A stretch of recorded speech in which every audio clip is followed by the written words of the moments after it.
No queen had ever scrubbed the palace floors, until Queen Elara did. For 13 days, the Queen of Valadorn vanished from the royal court. The kingdom believed she had traveled to negotiate peace with the western kingdoms. The royal council believed she was inspecting the border fortresses. Even her own husband, King Aldrich, believed she was under the protection of the royal guard.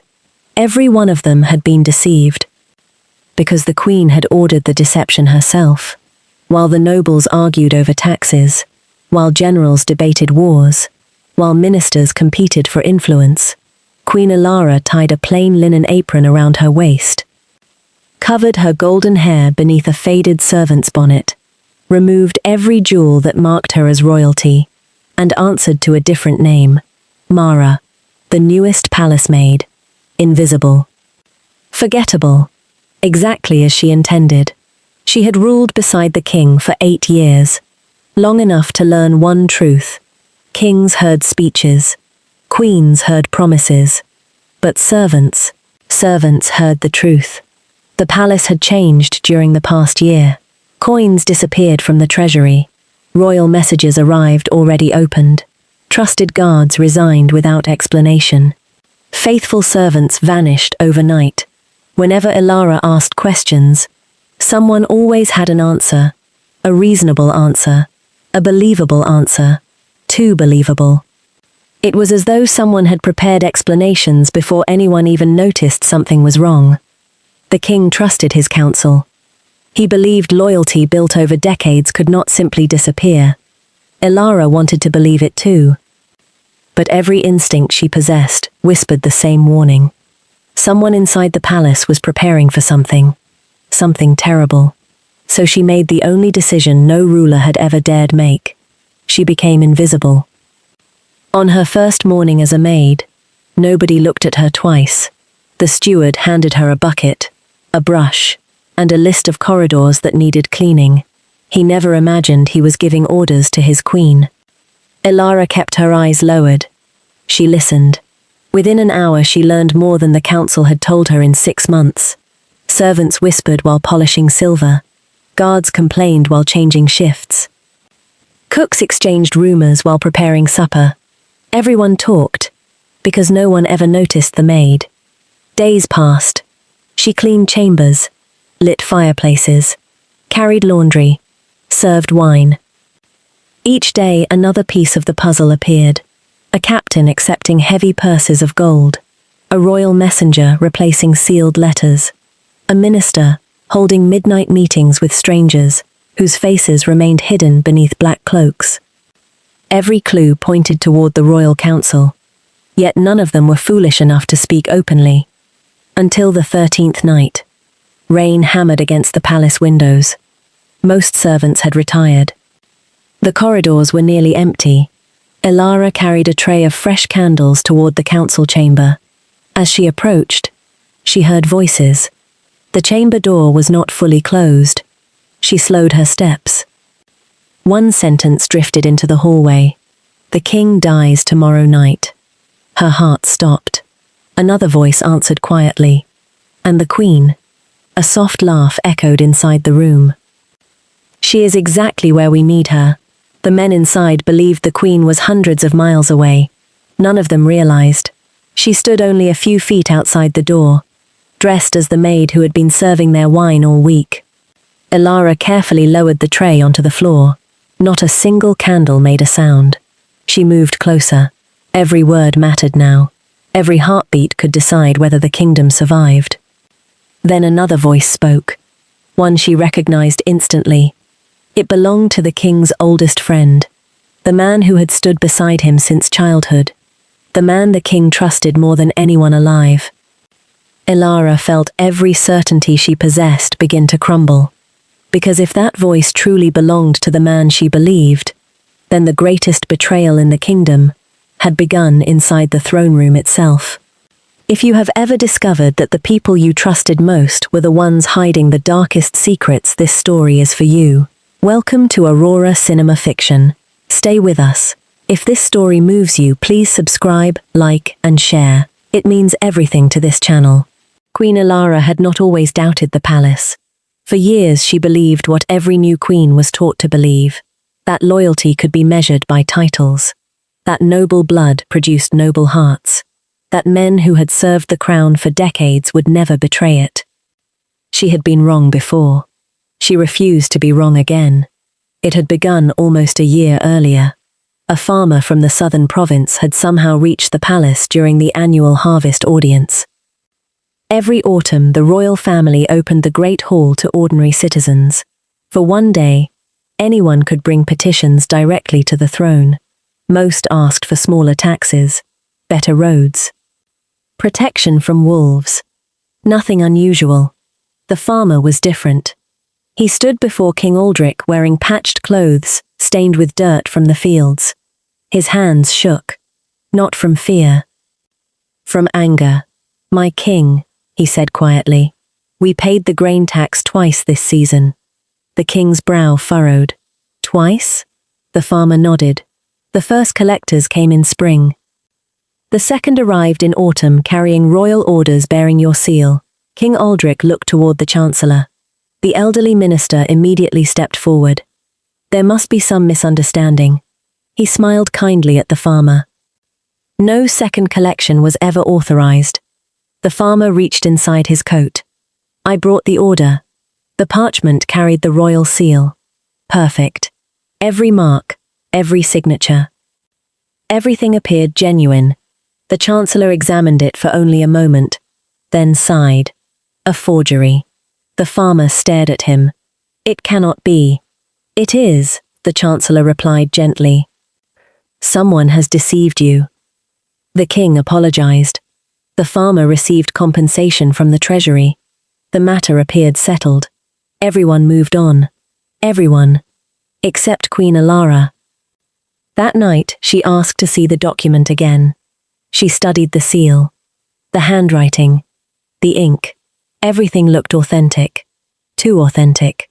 She had watched royal decrees being prepared hundreds of times. If it was forged, whoever created it had access to the palace itself. She brought her concern to Aldrich. He smiled reassuringly. "The chancellor has already begun investigating. You trust him?" "I have trusted him since I was a prince." Elara nodded. She wanted to be satisfied. She wasn't. 3 weeks later, another complaint arrived. This time from the northern border. A shipment of medicine meant for soldiers had disappeared. Official records claimed it had been delivered. The soldiers swore it never arrived. Again, someone produced documents. Again, the paperwork appeared flawless. Again, the chancellor explained everything. Bandits, rogue merchants, clerical mistakes. Always a reasonable answer, never real proof. Months passed. The reports multiplied. Royal funds vanished. Weapons disappeared from military warehouses. Families loyal to the crown quietly left the capital. Veteran guards suddenly retired. Young officers received promotions no one understood. Every explanation sounded convincing. Yet somehow, every explanation benefited the same handful of powerful nobles. One name appeared at the edge of several reports. Not prominently. Never directly. Always one step removed. House Ravenshade. A family the king believed extinct. Banished 30 years earlier for treason against his grandfather. Their lands seized. Their titles stripped. Their name erased from official records. Elara mentioned it to the chancellor once. He smiled reassuringly. House Ravenshade is gone. There is no one left to investigate. She nodded. She filed the name away. Not because she believed him, because she had learned that the names people dismissed most quickly were often the ones most worth remembering. One evening, Elara walked through the palace gardens with Captain Rowan, commander of the Royal Guard. He had protected the royal family for nearly 20 years. He spoke carefully. "Your Majesty." She looked at him. "You've noticed it too." He stopped walking. "The palace feels different." "Different how?" He searched for the words. "As though everyone is waiting." "For what?" "I don't know." He lowered his voice. But good men are leaving. The ones replacing them. I wouldn't trust them with my back. Have you told the king? I have. And he believes loyalty deserves the benefit of the doubt. Elara sighed. So do I. Rowan looked at her. But kingdoms don't fall because enemies climb the walls. They fall because someone opens the gates. Rowan said nothing more. Neither did she. Winter arrived. Snow covered the palace roofs. Then something happened that changed everything. Elara's oldest lady-in-waiting disappeared. Lady Miriam had served 3 queens. She knew every corridor, every servant, every noble family. She never missed morning prayers. Never failed to announce herself. Never left without permission. One evening she finished arranging the queen's correspondence. She wished Elara good night. By sunrise, she was gone. No luggage. No farewell. No witnesses. Only an empty room. The palace searched for 3 days. Nothing. The Chancellor eventually addressed the court. It appears Lady Miriam chose to retire quietly. Elara stared at him. Without speaking to anyone? It happens. No, it doesn't. The Chancellor simply bowed. The matter has been investigated thoroughly. That sentence stayed with her. Investigated thoroughly. She heard it every time something disappeared. Every time someone vanished. Every time another mystery found a convenient explanation. Always the same words. Never the truth. That night, unable to sleep, Elara walked through the servants' corridor for the first time in years. She wasn't wearing a crown. Only a simple cloak. She stopped outside the palace kitchen. Inside, 2 maids were washing dishes. Neither noticed her. One spoke softly. They say Lady Miriam asked too many questions. The other immediately looked toward the doorway. Be quiet. I'm serious. I know someone who saw soldiers take her.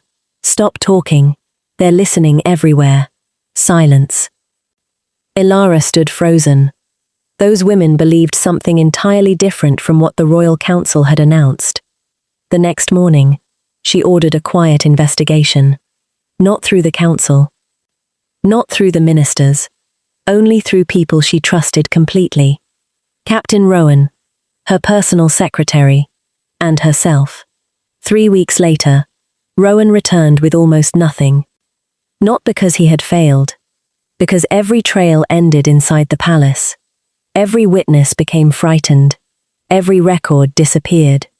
Every question reached the Chancellor before Rowan finished asking it. Someone always knew. Someone was watching every investigation from the inside. Rowan stood before her desk. His expression was heavier than she had ever seen. I can no longer tell you who to trust. Elara looked at the map spread across her table, then slowly rolled it closed. If I cannot trust the people around me, she said quietly, I need to become someone they never notice. Rowan frowned. What are you thinking?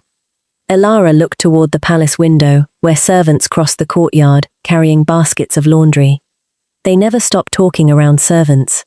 Understanding slowly crossed Rowan's face. Your Majesty, it is dangerous. Extremely. She smiled faintly. So is doing nothing. She reached for a plain linen apron lying beside her chair. I won't investigate this kingdom as its queen. She folded the fabric carefully. I'll investigate it. As the woman no one remembers seeing. Rowan looked toward the door. I'll prepare everything. He bowed and left. The room fell silent. Elara stood alone beside the window. She didn't hear the door open again. She only heard his voice. Elara. She turned. Aldrich stood in the doorway. Not as a king. Simply as her husband. He had clearly spoken to Rowan. He knew. He crossed the room slowly. Stopped before her. Said nothing for a long moment. Then he looked at the plain apron folded in her hands. At the bonnet waiting beside it. At the worn leather shoes on the floor. He looked at her face. She expected him to argue. To forbid it.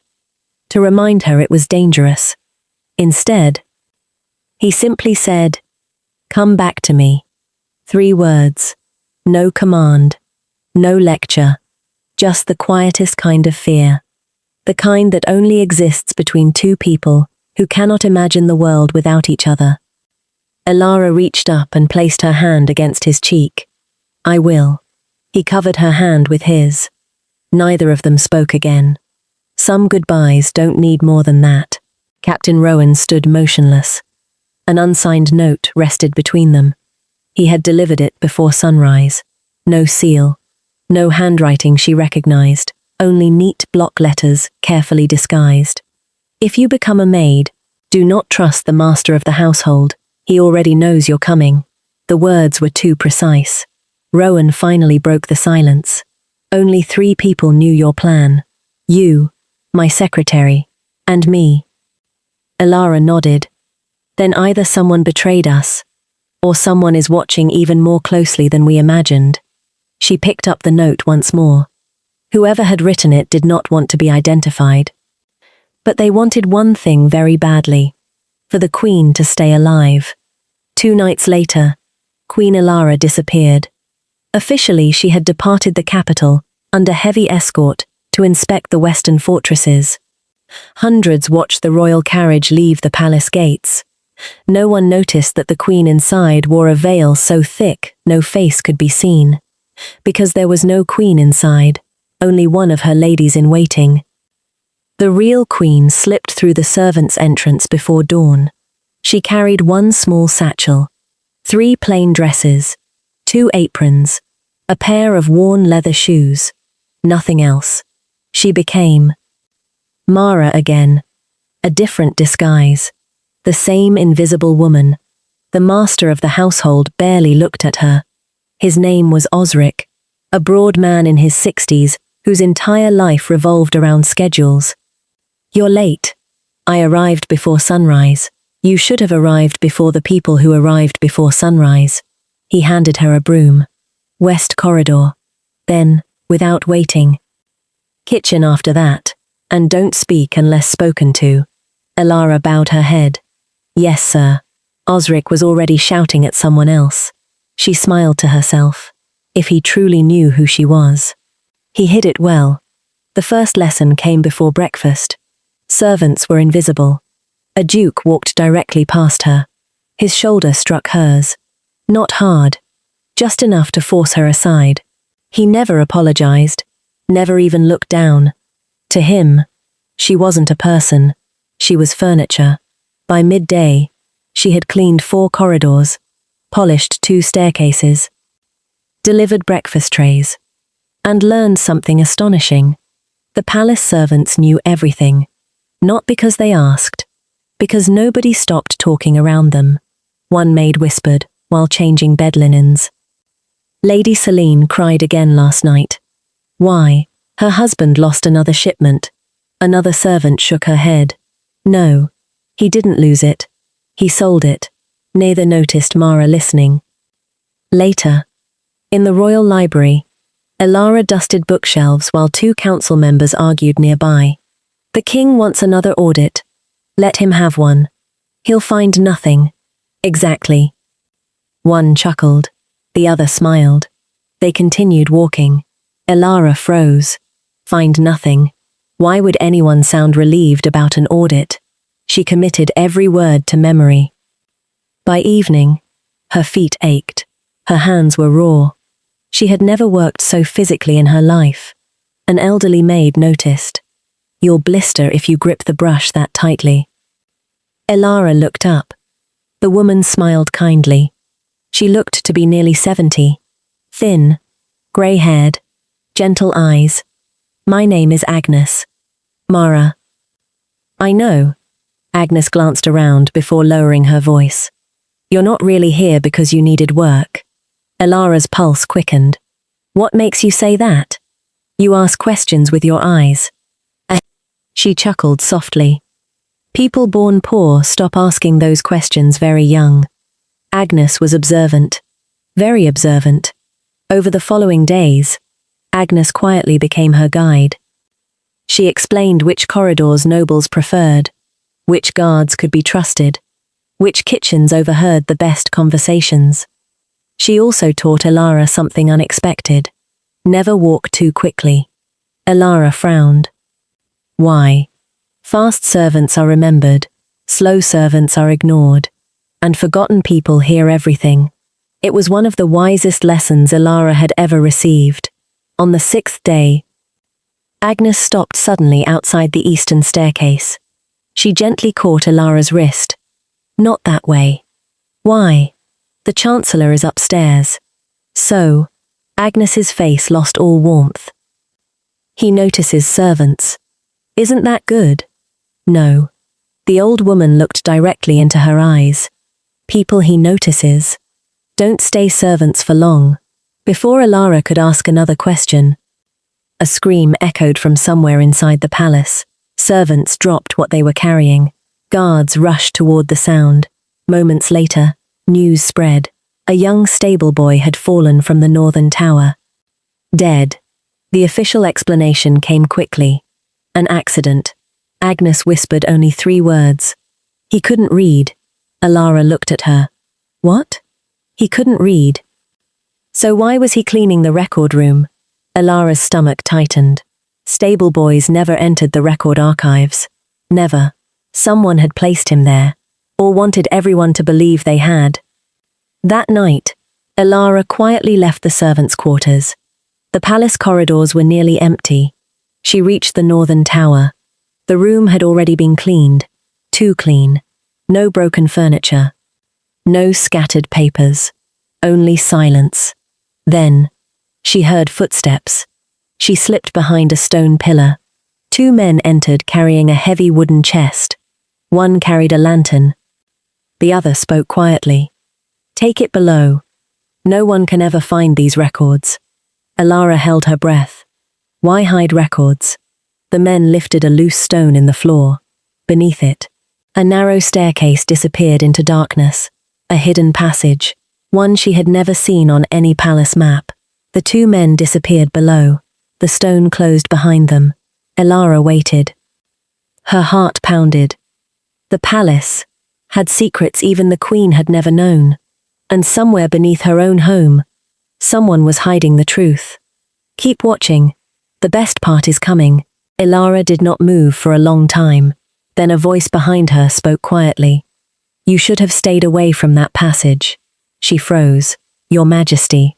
It was an old woman's voice. Gentle. Tired. Familiar. Elara slowly turned. Standing at the end of the corridor, holding a lantern, was Agnes. The elderly maid smiled sadly. So, you finally recognized me. Elara stared. You knew. From the first morning. How? Agnes chuckled. I dressed your mama on the morning of her coronation. Elara's eyes widened. I carried you when you were only 3 days old. The queen's breath caught. Agnes had once served inside the royal nursery. I left palace service years before you became queen, Agnes continued. But some faces never change. You should have told me. And embarrassed you in front of the servants. Agnes smiled. I thought your Majesty preferred being invisible. For the first time in days. Elara laughed. Only briefly. Then both women looked toward the hidden passage beneath the stone floor. The laughter disappeared. You know what's down there? Agnes nodded. I know enough to fear it. You've seen them use it. For years. Elara looked at her. Why didn't anyone report it? Agnes gave her a weary look. We did. Silence. What happened? The first maid disappeared. The second was dismissed. The third was found drowned in the river. She lowered her eyes. After that, no one spoke. A chill ran through Elara. The conspiracy wasn't new. It had been growing quietly for years. Protected. By fear. Agnes knelt beside the loose stone. There used to be maps. Old palace maps. They showed every hidden passage. What happened to them? The Chancellor ordered them burned. When? The year before the king took the throne. Elara frowned. Why? No one knows. But after the maps disappeared, New walls appeared, locked doors, hidden staircases, places servants were forbidden to enter. The palace slowly became a maze, one only certain people understood. Agnes looked toward the dark corridor. You shouldn't go down there alone. I have to. You don't. I do. If they're hiding royal records, they're hiding something much bigger. Agnes sighed. Then I'll come. No. They know my face. They don't know mine. They think I'm just an old woman who can barely climb stairs. Elara smiled faintly. So do I. Agnes laughed. Good. Then they'll underestimate both of us. Together. They lifted the heavy stone. Cold air rushed upward. It smelled of damp earth, old paper, dust. The staircase disappeared into darkness. Agnes lit another lantern. Neither woman spoke. Step by step, they descended. The sounds of the palace faded above them. Soon, only dripping water echoed through the tunnel. The passage widened. Stone walls gave way to ancient brick. This part of the palace was far older than the throne room itself. They walked for several minutes. Then voices echoed ahead. Both women immediately extinguished one lantern. Only a faint light remained. They crept forward. Around the corner, a large underground chamber opened before them. Shelves. Hundreds of shelves. Covered with boxes. Ledgers. Scrolls. Official records. Thousands of them. Elara stared. This should all be in the royal archives, Agnes whispered. It was. At the center of the room stood 3 men. One wore the robes of a royal accountant. Another was a captain of the guard. The third made Elara's heart sink. Lord Cedric, the man who had taught Aldrich to ride horses, who had stood beside him during his coronation, whose voice she had heard outside the council chamber. Cedric placed a ledger onto the table. Burn these. The accountant hesitated. All of them? Every shipment before winter. What about the treasury books? Especially those. Elara felt her pulse racing. Treasury records. Someone was erasing evidence. Not stealing anymore. Cleaning the trail. The captain stepped closer. And Lady Miriam? Cedric's face remained expressionless. She spoke when she should have remained silent. The accountant swallowed. Was killing her necessary? Cedric looked at him. Necessary? He leaned forward.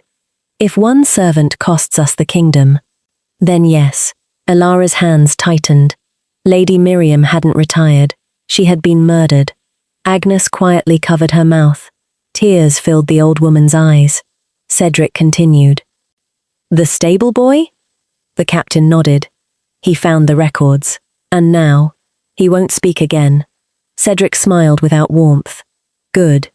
The room fell silent. Then another figure entered through a side passage. Everyone bowed. Not deeply. Respectfully. Elara couldn't see his face beneath the hood. Only his voice. Cold. Controlled. The poison? Cedric answered immediately. It will be served during tomorrow night's banquet. The king. He'll never leave the table. And the queen. Cedric smiled. She'll be returning from the western provinces. Just in time to mourn. The hooded man nodded. Excellent. Then he spoke the words that made Elara's blood run cold. Once the king is dead. We begin the invasion. Agnes looked at Elara in horror. Invasion? This wasn't simply a palace coup. Foreign armies were involved. The betrayal reached far beyond the kingdom's walls. Elara slowly stepped backward. One careful step. Then another. Her foot brushed against something. A loose stone. It rolled. The sound echoed through the chamber. Every head turned. Silence. Cedric's voice broke it. Who's there? The captain drew his sword. The hooded man slowly removed a dagger. Elara extinguished the lantern. The chamber plunged into darkness. Run! Agnes shouted. The 2 women sprinted into the tunnel as shouts erupted behind them. Boots thundered across the stone floor. They're escaping. After them. The chase had begun. Captain Rowan looked toward the palace gates. So, they've made their move. Elara followed his gaze. The royal carriage rolled through the front entrance exactly as it should have. Royal banners fluttered. Trumpets sounded. Guards lined both sides of the courtyard. Everything appeared perfectly normal. Except for one impossible fact. Queen Elara was standing beside Rowan, wearing a laundress's faded dress. Someone else was sitting inside her carriage. The carriage stopped before the grand staircase. A royal footman opened the door. A woman stepped out. She wore the Queen's sapphire blue cloak. The royal crown rested upon her head. Even from a distance, she looked exactly like Elara. The same height, the same graceful walk, the same golden hair. The crowd bowed immediately. Long live the Queen. The cry echoed through the courtyard. Elara stared in disbelief. Who is she? Rowan narrowed his eyes. I've never seen anyone resemble you so closely, Agnes whispered. She's not walking like you. Elara looked again. Agnes was right. The woman copied her appearance perfectly, but not her habits. She accepted every bow. She smiled constantly. She waved with practiced elegance. Elara never did any of those things during official arrivals. The imitation was excellent, but it lacked truth. The false queen disappeared into the palace. Rowan turned to Elara. They're buying time. For what? So no one realizes you've been here all along. Elara's mind raced. If the conspirators controlled someone who could impersonate the queen, then they had planned this for months. Perhaps years. Nothing about this conspiracy was spontaneous. Everything had been prepared. Patiently. Carefully. Elara adjusted the heavy basket on her shoulder. Let's go. Rowan frowned. You can't be serious. The banquet begins in 3 hours. If we wait, the king dies. She smiled faintly. That's always been a possibility. The palace kitchens overflowed with activity. Hundreds of servants rushed between ovens and tables. Roasted venison, fresh bread, fruit, wine. Every noble family in the kingdom would attend the banquet. No one noticed another laundress carrying folded table linens, exactly as Elara had hoped. She moved quietly through the kitchens, listening, watching. Then she heard it. Separate the king's wine. A steward pointed toward a silver tray. No one else touches that goblet. Elara's eyes followed the tray. One crystal goblet stood alone. Already polished. Already waiting. She continued folding linens, as though she had heard nothing. Moments later, a young servant approached the goblet, carrying a tiny glass vial. He looked around. No one was watching. At least, no one he noticed. His hand trembled as he uncorked the vial. A single drop. Colorless. Odorless. Odorless. It disappeared into the wine. The servant exhaled slowly, then hurried away. Elara memorized his face. He couldn't have been older than 18. He looked terrified, not cruel, frightened, as though someone else had forced his hand. She quietly followed him.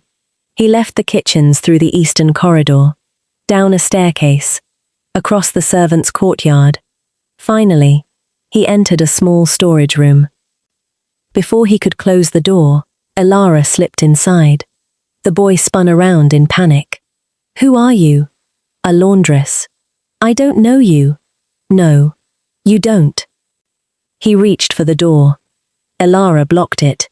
You poisoned the king's wine. His face turned white. You don't have to lie. I saw you. Tears filled his eyes. They'll kill my mama. The words came out almost as a whisper. Elara remained silent. My mama.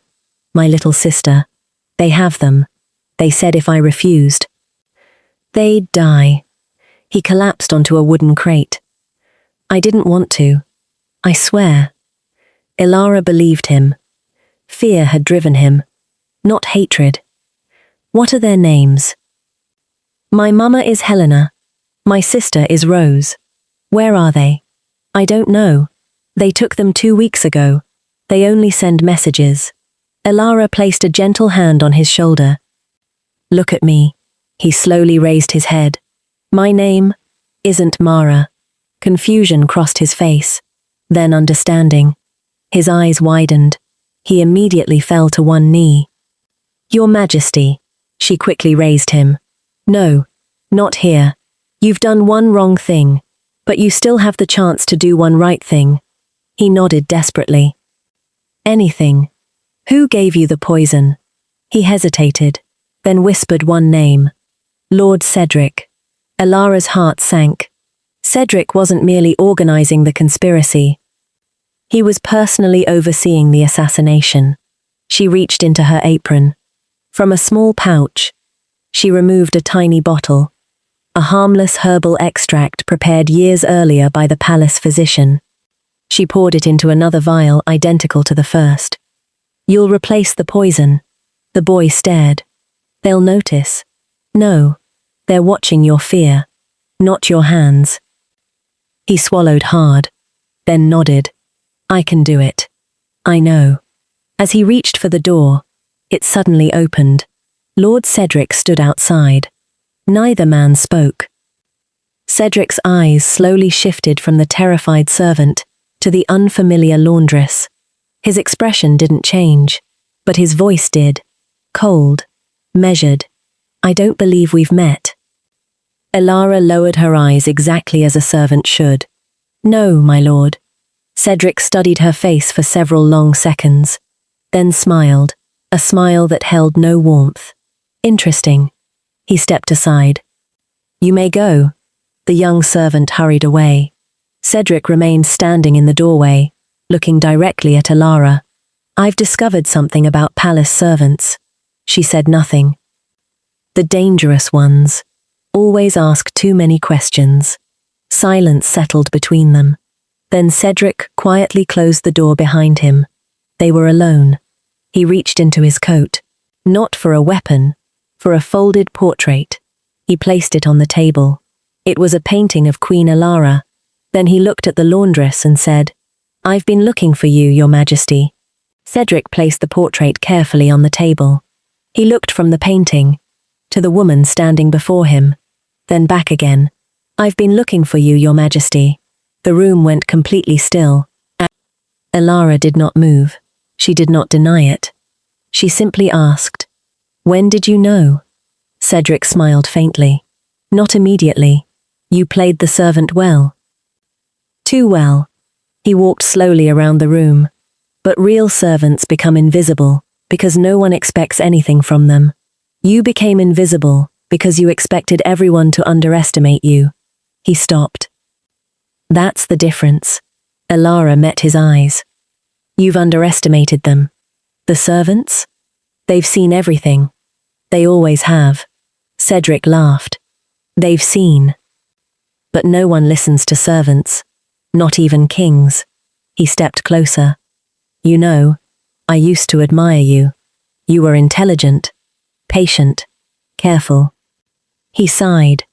It's unfortunate you became curious. Elara remained calm. Lady Miriam became curious too. Judric's smile faded. So did the stable boy. Still. He said nothing. You murdered them. I removed problems. They were innocent. They were inconvenient.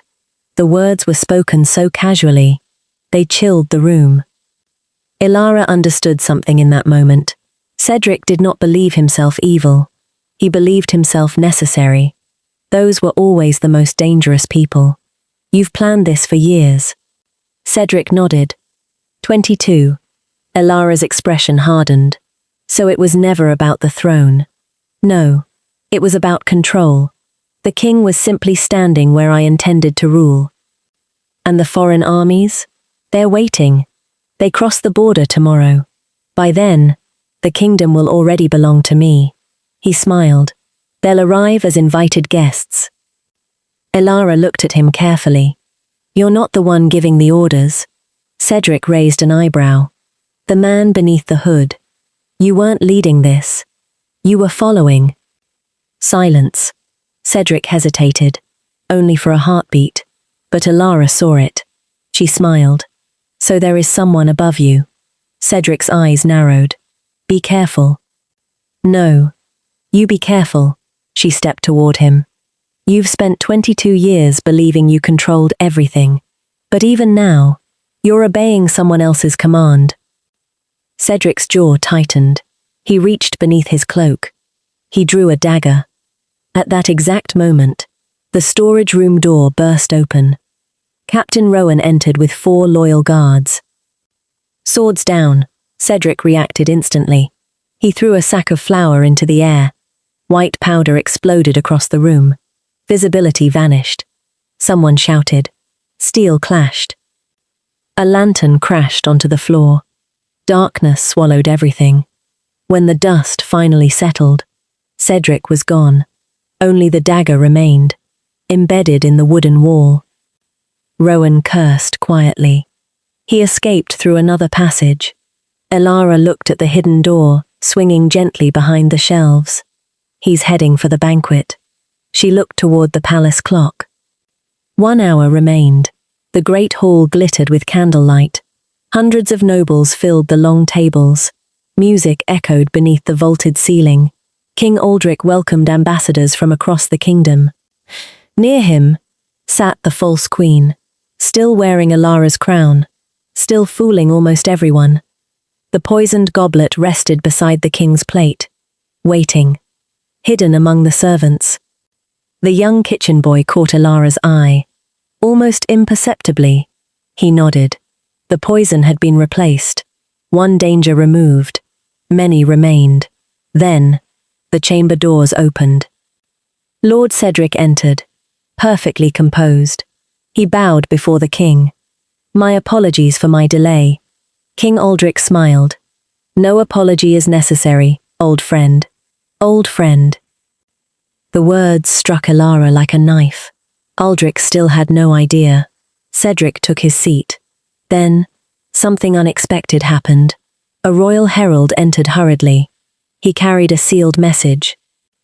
For His Majesty. The king broke the seal. His face slowly changed. He stood. The western border has been breached. Gasps filled the hall. Cedric didn't react. Neither did the false queen. They already knew. This had always been part of the plan. Chaos, confusion, then assassination. Elara realized there would never be a better moment. She stepped away from the servants, walked down the center aisle. Every noble frowned. Why was a laundress approaching the royal table? A guard moved to stop her. She kept walking. Another stepped forward. Captain Rowan blocked him. Stand aside. The hall fell silent. The false queen rose. Remove that servant. Elara stopped before the throne. Slowly, she untied the faded bonnet. Golden hair spilled across her shoulders. She removed the plain servant's apron, then looked directly at the king. My husband. I've come home. The hall froze. No one breathed. King Aldric stared in disbelief, then at the woman seated beside him, then back at Elara. 2 queens, 1 throne, 1 kingdom, 1 truth. His eyes filled, not with confusion, with relief. The particular relief of a man who had been asking the same 3 words in silence for 13 days. She came back. The false queen slowly backed away. Cedric rose to his feet. For the first time in 22 years, his composure cracked. Elara turned toward the assembled court. Her voice rang through the great hall. I have spent the last 13 days living as one of your servants. I have cleaned your floors, served your meals, listened while many of you spoke freely. She looked directly at Cedric. And tonight, I end the greatest betrayal this kingdom has ever known. The great hall erupted. Then, a slow clap echoed from the palace balcony. A cloaked figure stepped into the light, removed his hood, and smiled. My dear Cedric, you've failed me. Cedric's face turned completely white. He whispered only one word. Father. The applause echoed through the great hall. Slow, measured, confident. Every head turned toward the palace balcony. A man stepped into the candlelight. He looked to be in his late 60s. Silver hair, black robes embroidered with the ancient crest of House Ravenshade. His posture was that of a man who had spent a lifetime expecting obedience. He removed his hood, smiled, then looked directly at Cedric. My dear Cedric, you've failed me. Cedric's face lost all color. He lowered his head. Father. A murmur swept across the hall. Queen Elara looked at King Aldric. His expression had hardened. You know him? Aldric nodded slowly. I thought he was dead. The old man laughed. So did everyone else. He descended the staircase with calm, deliberate steps. Each footfall echoed through the silent hall. When he reached the floor, he bowed. Not to the king, to the throne itself. I have waited 30 years to stand here again. King Aldric's voice was cold. Lord Malrek. So you do remember. You were banished for attempting to overthrow my grandfather. Malrek smiled. Attempting. Such an unfortunate word. I merely understood something your family never did. He spread his arms. A kingdom is strongest when ruled by one mind. Not councils, not laws, and certainly not mercy. Elara stepped forward. So you built a conspiracy? No, I built patience. His eyes drifted around the hall. Kings come and go. Queens rise and fall. But patient men, they inherit kingdoms. He looked toward Cedric. My son simply carried out the work. Cedric lowered his eyes. There was no pride left in him, only shame. You used your own son. Malrek shrugged. He served his purpose. I served you faithfully, Cedric whispered. Malrek barely looked at him. And now you've become a liability. The words struck Cedric harder than any blade. For 22 years, he had sacrificed everything, only to discover he had never been a partner, only a tool. King Aldric rose from his throne. Guards. Arrest them both. No one moved. The silence was deafening. Half the royal guard remained frozen. The other half slowly stepped away from the walls and surrounded the throne, not to protect it, to seize it. Captain Rowan drew his sword. So, it comes to this. Nearly 40 guards unsheathed their weapons beside him. Across the hall, 40 more stood with Malrek. The great hall had become a battlefield, without a single blow struck. Malrek smiled. I've spent 30 years choosing loyal men. You spent 30 years assuming loyalty. He looked at the soldiers. Choose. For several long seconds, no one moved. Then, an elderly guard quietly removed his helmet. He walked away from Malrek and stood beside King Aldric. One by one, yet others followed.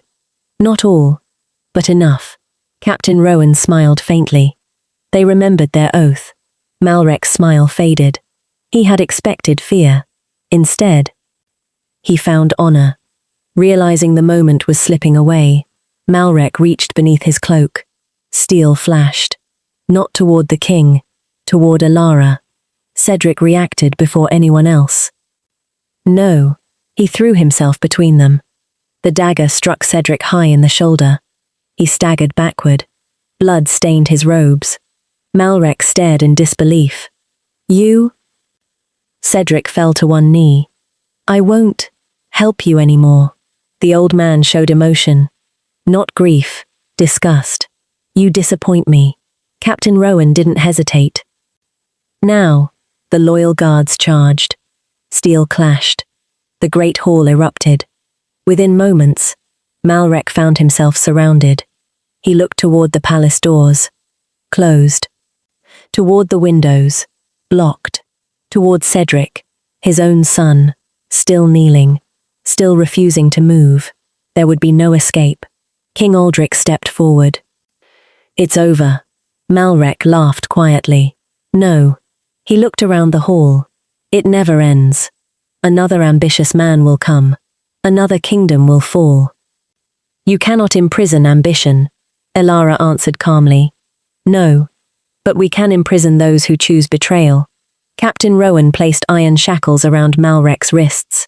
The old man offered no resistance.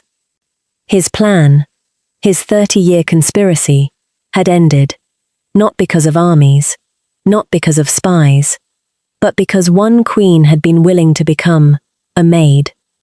The great hall slowly grew quiet. The false queen was brought forward. She removed the royal crown herself, then fell to her knees. Tears streamed down her face. My name is Ceres. I never wanted this. They took my son.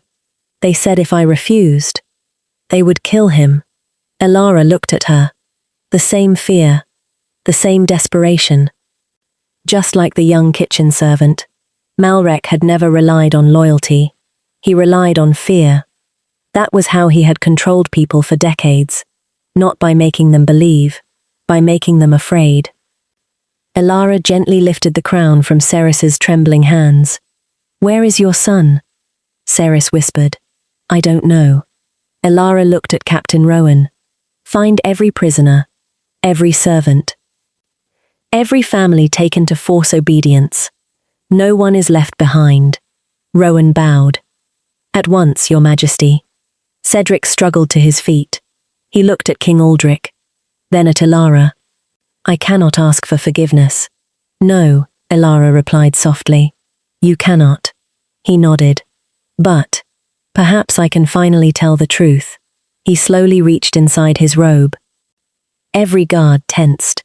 Instead of a weapon, he withdrew a small leather journal.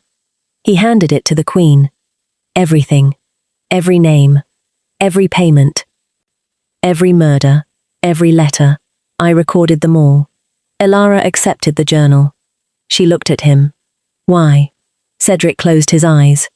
Because part of me always hoped someone like you would stop us. The hall fell silent. Sometimes, even those who chose darkness spent years waiting for someone brave enough to bring them back into the light. As Elara opened the journal, a folded letter slipped onto the floor. It wasn't addressed to the king, or to the queen. Across the front in Cedric's careful hand were 5 simple words. To my daughter. Elara carefully unfolded the letter. She expected military secrets, hidden names, one final confession. Instead, she found the words of a father. My dearest Evelyn.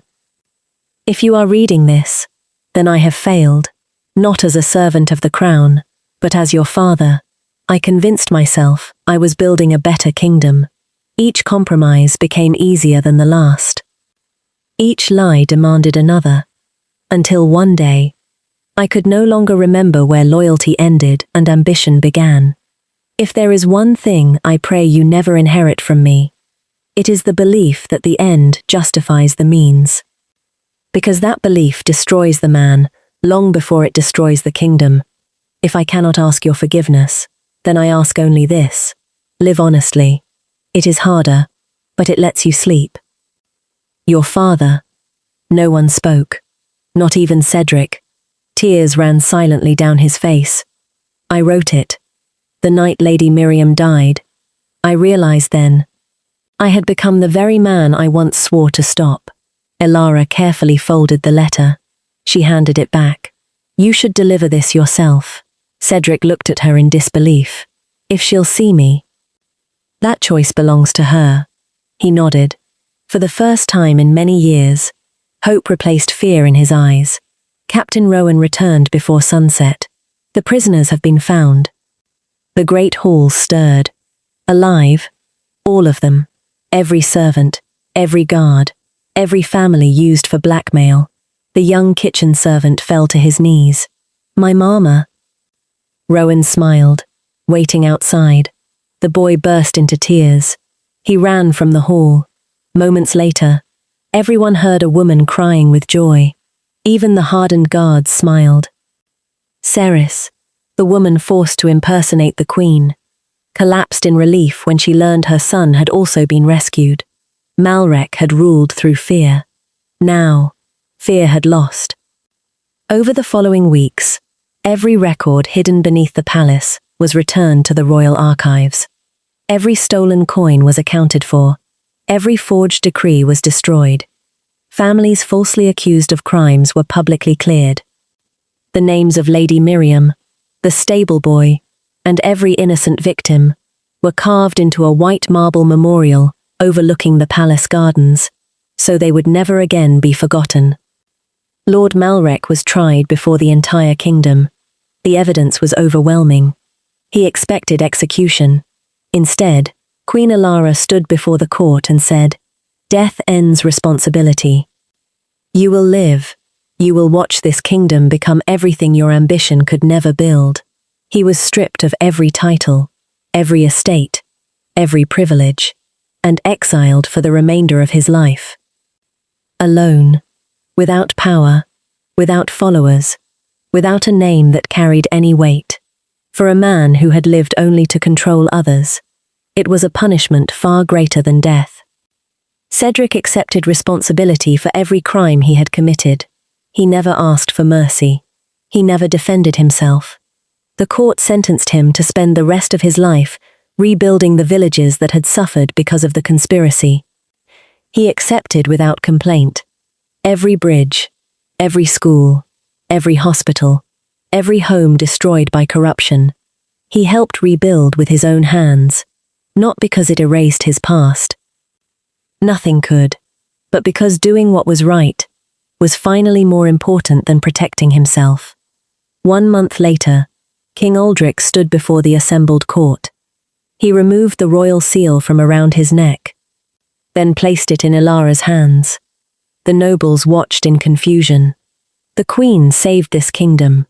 He looked around the chamber, not because she wore a crown, but because she was willing to remove it. He turned toward the servants gathered along the walls. "For years, you have been overlooked. No longer. From that day forward, one servant would sit on every royal council, not to serve, to speak, because those who cleaned the palace often saw the truth before those who ruled it." The servants stared in stunned silence. Agnes stood quietly at the back of the hall. She had served 3 generations of rulers. Someone had truly seen them, at last. Then Elara walked toward her. Not quickly, not dramatically. Simply, the way someone walks toward a person they should have thanked long ago. She stopped before Agnes. The old woman immediately tried to bow. Elara gently held her shoulders. "No." Agnes looked confused. Elara reached for the royal medal hanging at her collar. The one given only to those who had served the crown with exceptional courage. She placed it carefully around Agnes's neck. Agnes looked down at it. Her hands trembled. "Your Majesty." Elara smiled. "You spent your whole life serving this palace." She squeezed the old woman's hands. "Today, the palace finally serves you." Agnes pressed her lips together. Tears rolled down her weathered face. Not from sadness, from something far more powerful. Being seen, after a lifetime of invisibility. Being finally, completely, seen. Life inside the palace changed. Not overnight, but steadily. The walls remained the same, the banners still flew. The throne still stood beneath the great stained glass windows. Yet something had changed forever. The king listened longer. The queen walked the servant corridors often, not in disguise, simply because she believed a ruler should never become a stranger inside their own home. And every year, on the anniversary of the conspiracy's defeat, Queen Elara wore the same plain linen apron. She spent one day working beside the palace servants. New nobles often found it surprising. Older servants never did. They simply smiled, because they remembered the truth. The kingdom had not been saved by armies, or by wealth, or by power. It had been saved by a queen who understood that the easiest people to ignore were often the ones who knew exactly what was happening. Years later, a young prince asked his mama why she still kept an old servant's apron folded inside a wooden chest. Elara smiled. She unfolded the faded linen, ran her fingers gently across the worn fabric, then answered, "This is the most valuable thing I own." The boy looked confused. "It isn't a crown." "No." She smiled. "It taught me how to deserve one." She closed the chest. Outside, the palace bells rang across a peaceful kingdom, not because danger had arrived, but because another ordinary day had begun. And sometimes, a kingdom's greatest victory is when ordinary days become possible again. Thank you for spending this time with us. If this story moved you, share it with someone who needs it today. Subscribe to Aurora Cinema Fiction. Leave a comment below and tell us where in the world you are watching from. You might be surprised how many people felt exactly what you just felt. And remember, every story we tell is made with one purpose: to make you feel deeply and remind you that love in all its forms is always worth fighting for.